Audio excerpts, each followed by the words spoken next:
of the town, why Meghan and Harry's baby may be denied the title HRH. And it's all down to the great-grandparents. When the Duke and Duchess of Sussex welcome their firstborn this spring, the baby will become one of the most famous people in the world. But with Harry and Meghan counting down the days until the birth, speculation is mounting over whether the child will be given a HRH title.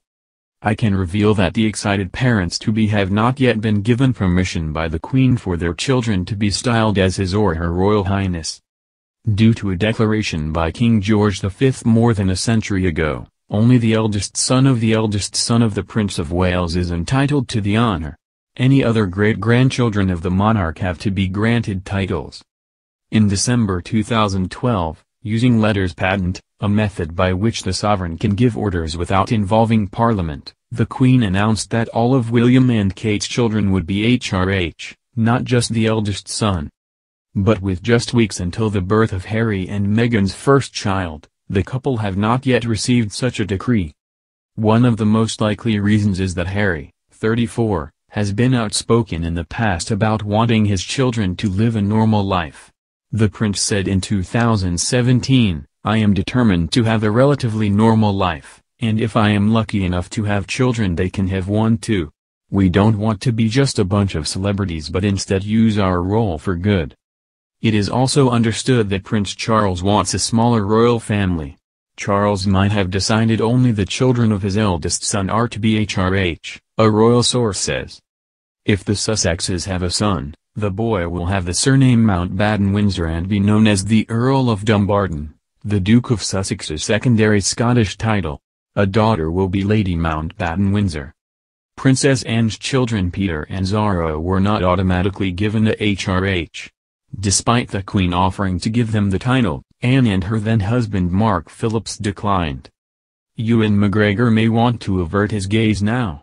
His daughter Esther, dressed in the bright yellow swimming costume, has just turned 17 and already she has teamed up with big sister Clara, to post scantily clad photos online to promote her raunchy new pop video. The Star Wars actor, 47, might want to close his ears too, because the lyrics are enough to make one blush.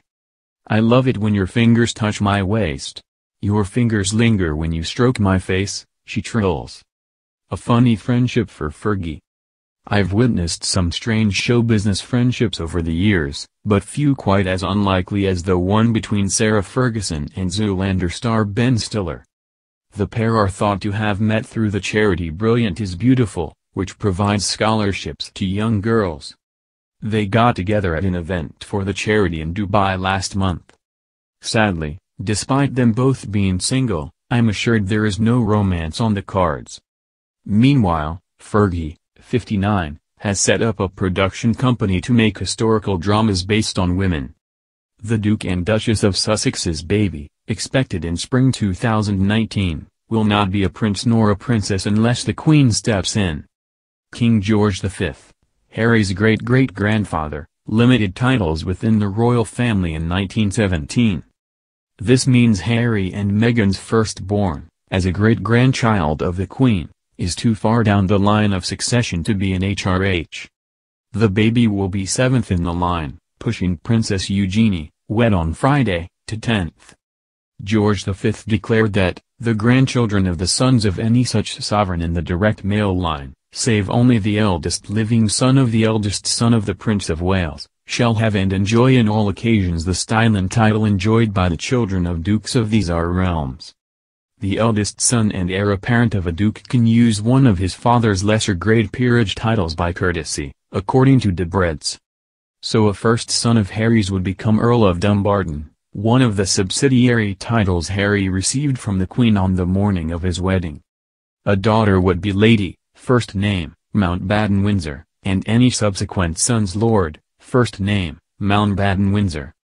But the Queen could make changes to allow Harry and Meghan's children to be HRHs and princes and princesses. Ahead of Prince George's birth, the monarch issued a letters patent to ensure the Cambridge children had fitting titles. Without this Princess Charlotte and Prince Louis would have been a lady and a lord instead, but Prince George, as the eldest son of the Prince of Wales, would still have been a prince. The Queen could decide to do the same for Harry and Meghan's baby. But this royal infant is unlikely ever to accede to the throne. The Duke may heed the words of his cousin Zara Tindall when discussing such matters with the Queen, and deciding which titles his child should use. Zara, who was born Miss Zara Phillips, has spoken of how not having a title was a blessing. "I've been very lucky. My parents didn't give us titles, so we've been able to have a slightly more normal upbringing. As soon as you've got a title, it's very difficult to shed it," she said. Harry too has told of the pressures of being a prince and has always stressed the importance of being seen as normal. He confessed in 2017 that he once wanted out of the royal family. Harry said the time he spent in the army, when he was just Harry, was the best escape I've ever had, and he once considered giving up his title. "I've been very lucky. My parents didn't give us titles, so we've been able to have a slightly more normal upbringing. As soon as you've got a title, it's very difficult to shed it," she said. Harry too has told of the pressures of being a prince and has always stressed the importance of being seen as normal. He confessed in 2017 that he once wanted out of the royal family. Harry said the time he spent in the army, when he was just Harry, was the best escape I've ever had, and he once considered giving up his title. Alex is known by the Duke's subsidiary title Earl of Ulster, while the Duke's daughters, before their marriages, were Lady Davina Windsor, and Lady Rose Windsor. Earl of Ulster's own son Zan, the Duke's grandchild, is Lord Culloden, taken from the Duke's third title Baron Culloden. If Harry had a son who had a son, Harry's grandchild, he would be Lord Kilkeel, taken from Harry's third title Baron Kilkeel.